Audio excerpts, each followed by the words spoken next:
Welcome to the Hank Cisco Show, ladies and gentlemen. Don't touch that dial. Ladies and gentlemen, my guest today is someone that's going to be helpful to you.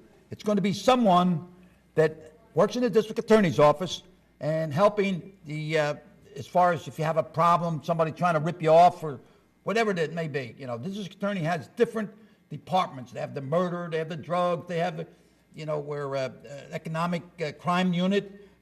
So my guest today is someone that has to do with, I guess, white-collar crime. But also, she handles murder cases, too. She's handling a big murder case that's up in the Upper Merion area. So, ladies and gentlemen, I want you to meet Kate McGill, who is a assistant district attorney.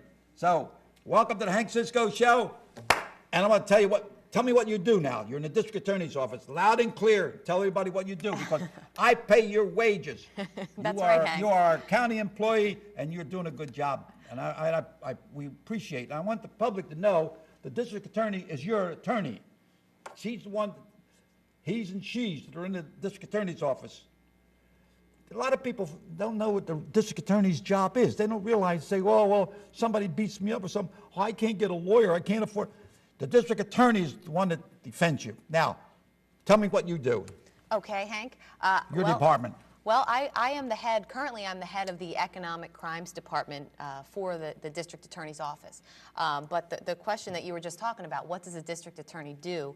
Well, Risa Furman is our district attorney, and then It's my friend. she's a great lady. Hello, Risa. Go ahead. She supervises a team of about 35 assistant district attorneys, and we prosecute all types of thefts. And by prosecute, we mean we represent the Commonwealth. So we represent the citizens in the community. We represent the police officers. Right. We represent crime victims, and what we do is Victims. Exactly. Remember, victims. Okay. Victims. And the police officers, you know, their job is to arrest the bad guy, and then our job is to see the case through. So once the arrest happens in a case, then the police officer will essentially turn the case over to us, and then we prosecute the case, see it through, ultimately, oftentimes to trial. So, you know, we have trials and we try the person.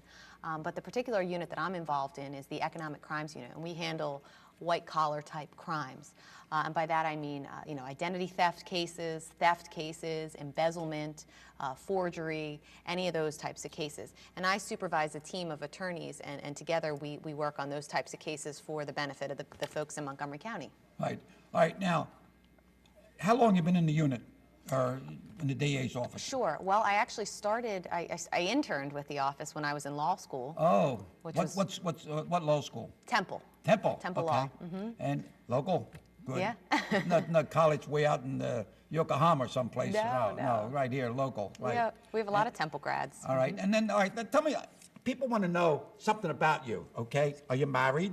I am. And your husband has a real unique name, like a lot of people call me The Rock, so they call him Zach. Is that right? Right, Zach, short for Zachary. Zachary. Yep. Mm-hmm. Yep. Zachary used to be a movie actor, but Zachary, I forget his name, but he was an actor, Zachary. Not too many Zacharys around. No, right? Not too many, but I like his And what's name. he do? He's an attorney. Mm-hmm. Attorney? Yeah. In Philly? In Philly. He works, he does civil litigation. Does insurance defense work. No Bambinos yet, huh? No, not yet. Not yet. Well, Not yet. take care, you know. Yep. But, okay, how about your mom and dad? I'm going to see your background, okay? Sure. Yeah. Well, they're both from the area. My dad grew up in Roxborough, and my mom grew up in Plymouth White Marsh, or White Marsh Township. She's a school teacher? She's a school teacher. Now? Yes. Where? Mm-hmm. In Hatboro-Horsham School District. Oh, Yeah. it's a pretty rich township, no?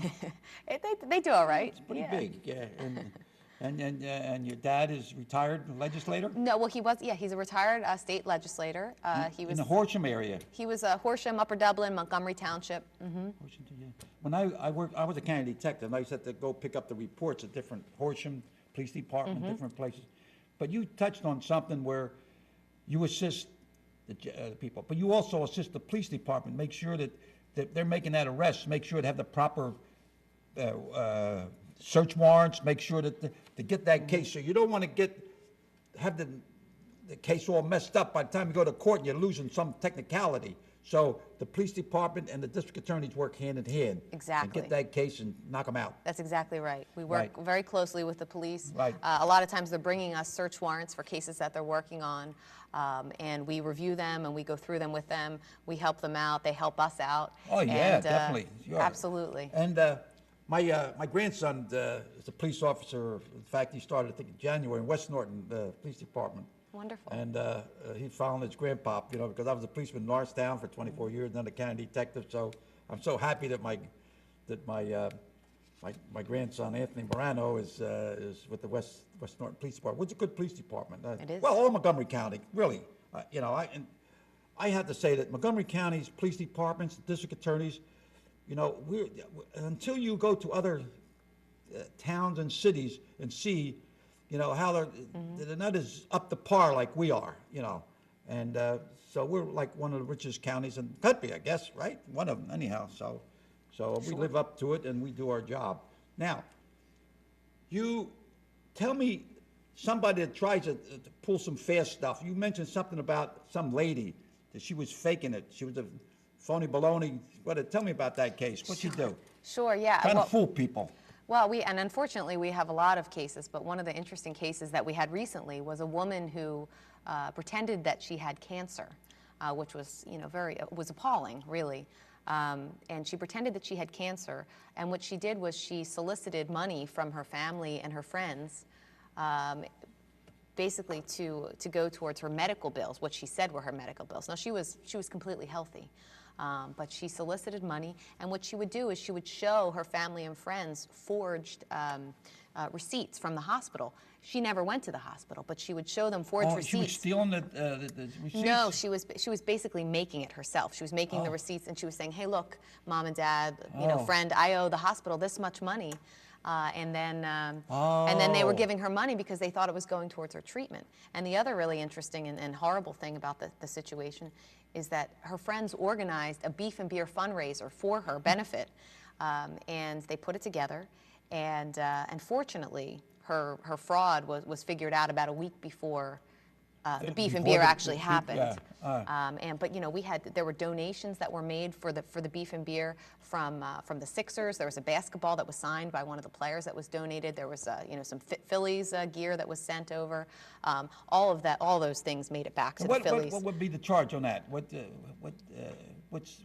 Well, she was charged with theft by deception, among other things. Yeah, so theft-related charges. Somebody, right? And also forgery, because she forged the actual documents related to the hospital. But fortunately she was caught and she was sent to prison. You know, people take advantage of other people, and like I say, they'll come up with some religious thing. They'll say that I'm doing this here, I'm giving the money to the poor and everything. They wind up at not. And I had a couple, I don't want to mention it, but there's one outfit that I'm just a little concerned that they say, oh, you donate the stuff to me and I donate it to the poor and everything. And I'm just wondering who the poor people are, because the guy that's collecting it kind of has a pretty big house. So I don't know if all that stuff is going, but I don't know. I'm gonna look into it a little bit more. I don't want to put my finger on it. The guy could be legit, and it could be, you know, being an ex-cop. You ever get a little suspicious, you know? Sure. Like when I drive at night, my wife, we'd be driving along. I go by a gas station at night, like 1, 2 o'clock in the morning. I know the gas station's closed, but I would look and see if the cigarette machine was pulled away from the wall or something. Like, it looked like somebody broke in, or a broken window. Mm-hmm. You don't lose that, you know. You look for that thing, you know. So it's the same thing here with you. You get your information from people. People call and say I was ripped off.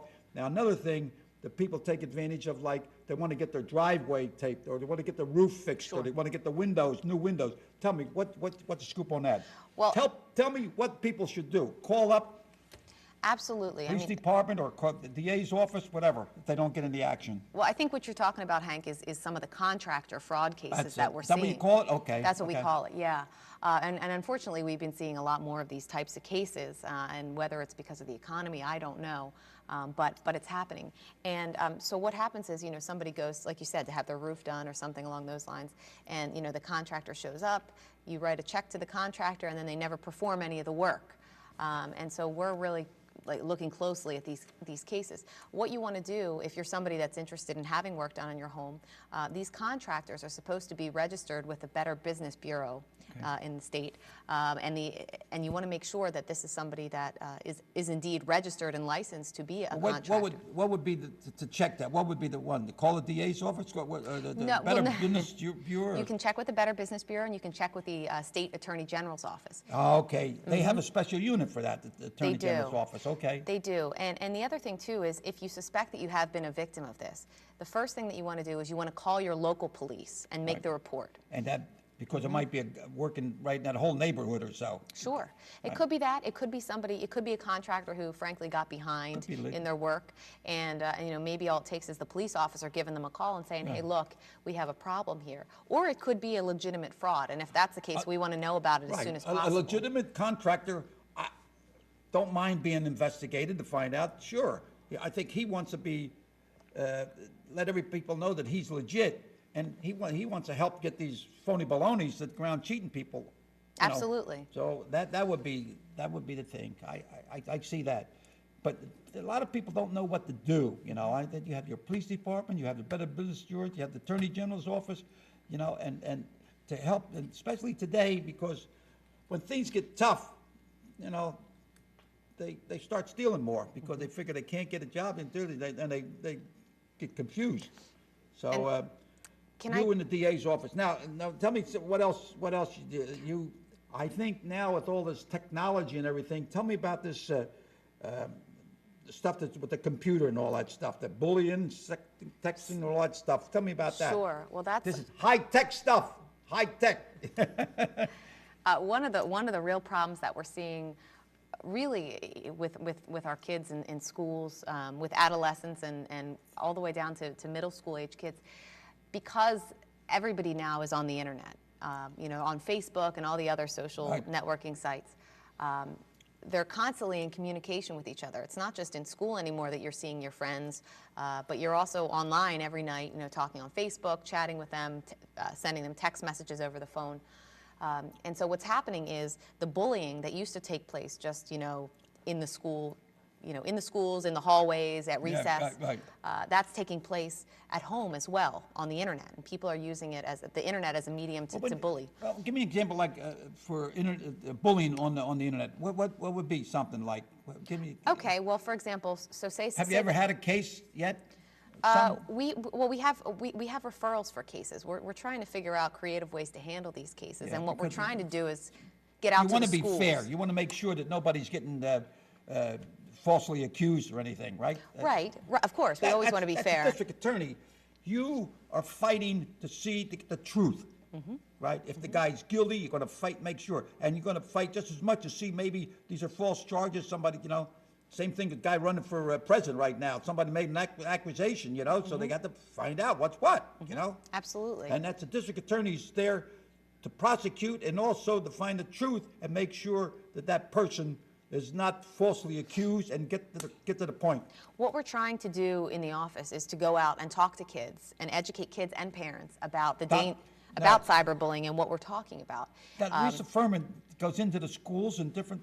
Absolutely. I used to do that when I was with the DA's office. You know, we used to go in and talked about the functions of the district attorney's office, and a lot of people they didn't know that the district attorney's office, what units they have and how they can help.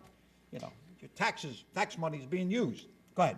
Well, what I was going to say, though, is you asked for an example of how somebody could be cyberbullied. So suppose somebody has a Facebook page, and a Facebook page has, you know, their picture and all their identifying information, and other people can post comments on their wall. So people might post, you know, comments that are unkind, and then other people follow up and say other mean things, and it goes on and on like that.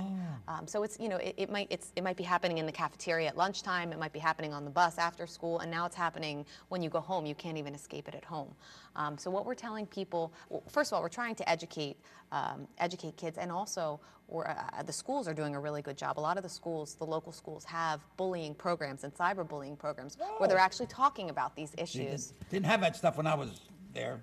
Yeah, no, and it's a really great thing because, you know, by talking about it and educating people about, you know, the dangers of it and how much it can hurt people, not only hurt their feelings, but, you know, it can ultimately lead people to do crazy things that they wouldn't otherwise do because they're, you know, they have all this anger and frustration pent up inside. But one of the major issues that we're seeing too is with the sexting. And what I mean by that is when students send pictures of themselves, you know, either nude or partially nude, not just students, but when people send them to each other. There's no way of stopping it.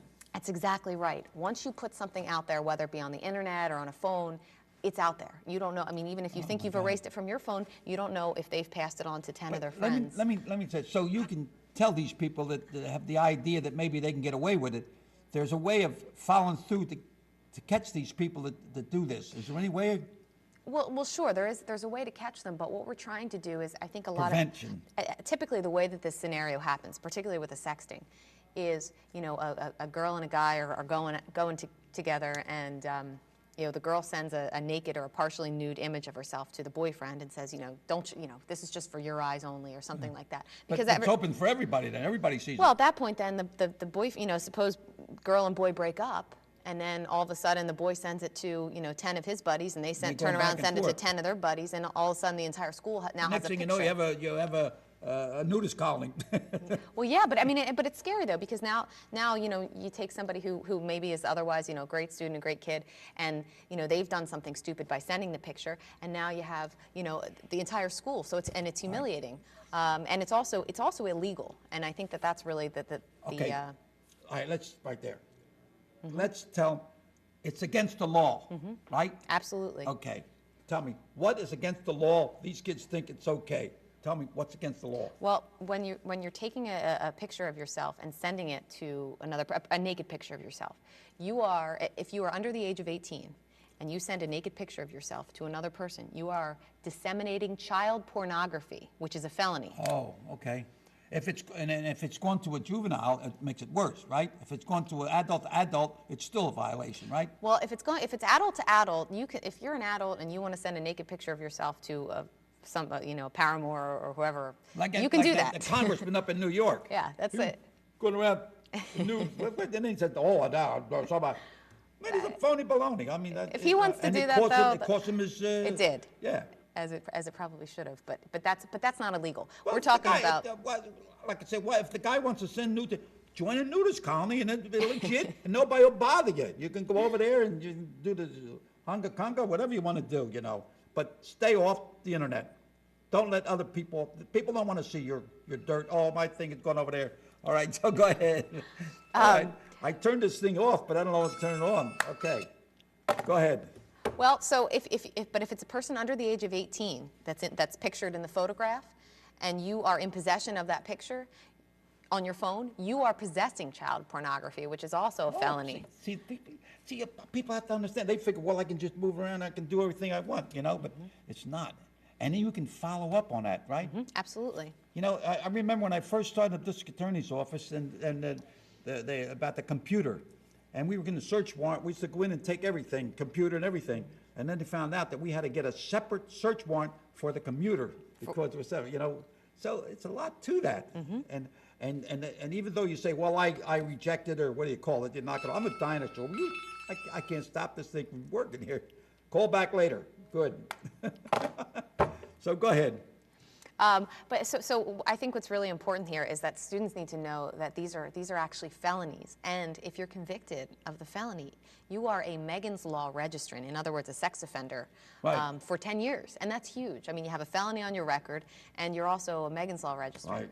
Now, that's not to say that we always charge in every case when this happens. We're trying right now, as an office and as a community, to educate people about, you know, the dangers of doing this type of activity, okay, so that they're not, you know, so that they're not actually getting themselves into trouble and getting felonies on their record, because nobody wants to see that. And frankly, I mean, in addition to the legal consequences, it's humiliating. I mean, it can ruin, you know, your high school experience or your middle school experience. Right. It could end up showing up, you know, if somebody does a search for you when you're applying to college or for a job. I mean, it can be very damaging. You wind up with a juvenile record, okay?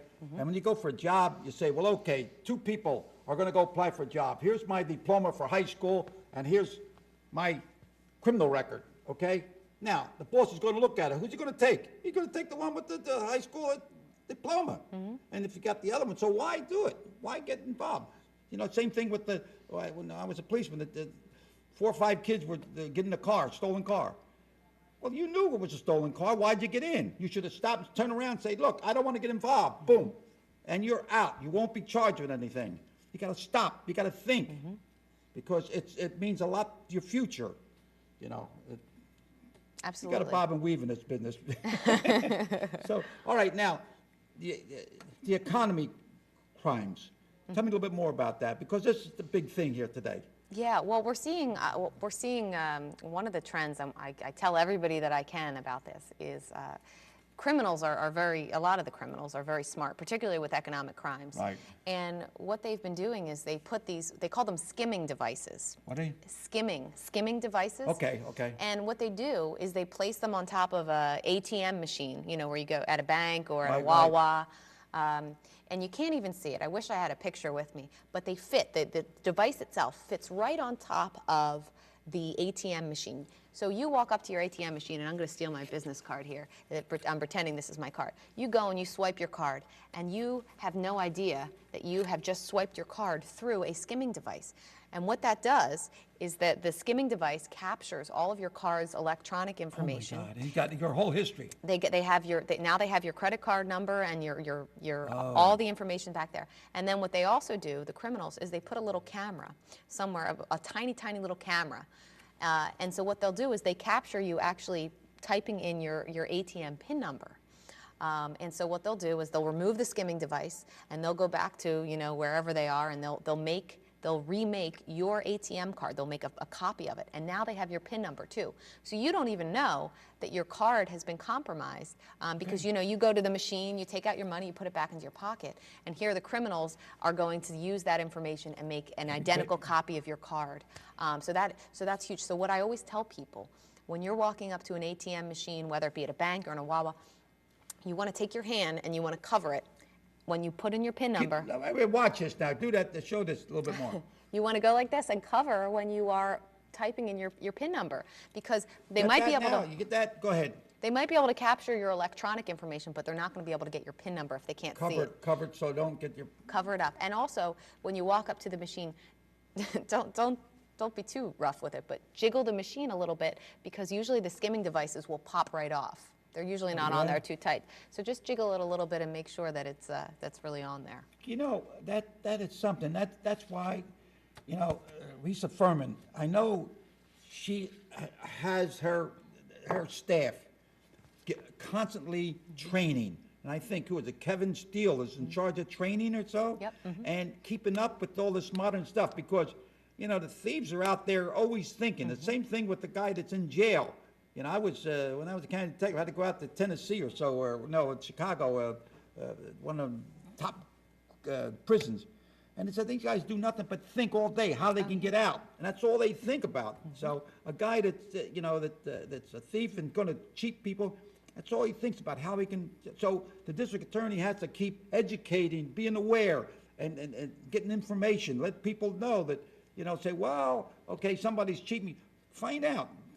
Let the people know. Let the district attorney know. Let the police know that there's something going on that's a little mysterious. That's all. No problem. Absolutely. And it'll make it safe. And when in doubt, you know, if you have a situation you're not sure if it's a crime or not a crime, whether we're talking about economic crimes or whether we're talking about, you know, any type of crime, always pick up the phone and call your local police, because at the very least they'll make a report of it, and they have a history then. Right. And the police don't have the personnel to handle. That's when the district attorney comes over. They assist. You know, the same thing with when the local police department has a murder. County detectives go in to assist. Exactly. You know, and so the district attorney needs help. They get the attorney general's office. So they're all law enforcement officers. So they're all at our disposal. They're, you know, that's what people have to understand. No, we want to outnumber the crooks.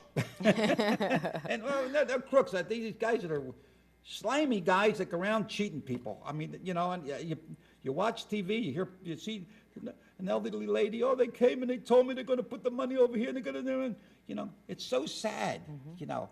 And so that's why we try to get your neighbor, find out if the elderly people there that need some kind of help, you know. You know what they say, an informed nation is a peaceful nation, right? Absolutely. And one of the other things, I mean, because we go around and we talk to groups of seniors too, because right. they tend to be victims of... I'm a senior. You are? Yeah. Hey, next Wednesday you're going to be 88. It's going to be a big little party. I don't believe it. Yeah.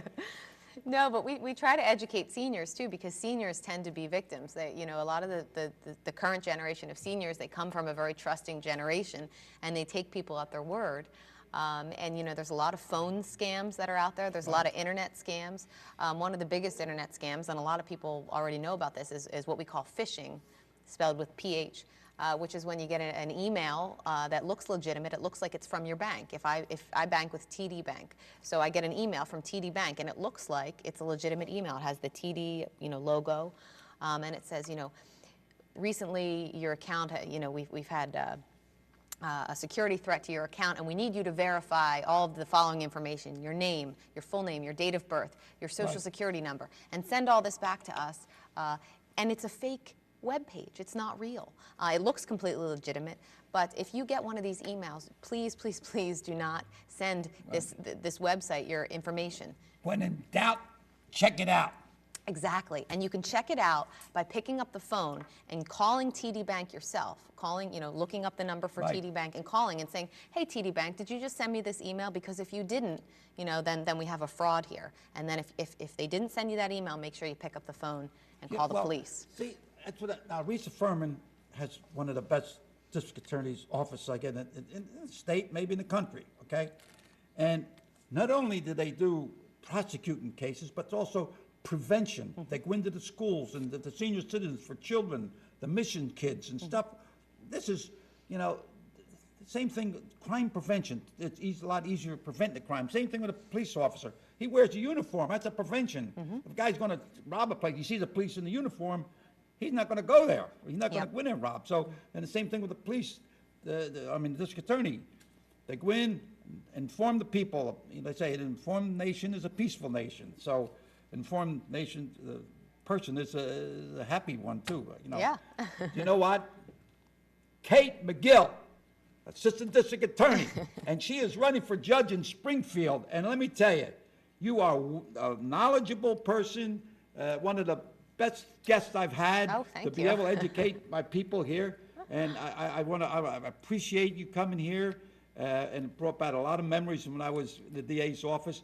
And I think you're the most qualified person to be a judge. I mean, thank you. You have the background to be a good person, and you're not a hard-nosed type. You can be hard-nosed, but yet you can be soft.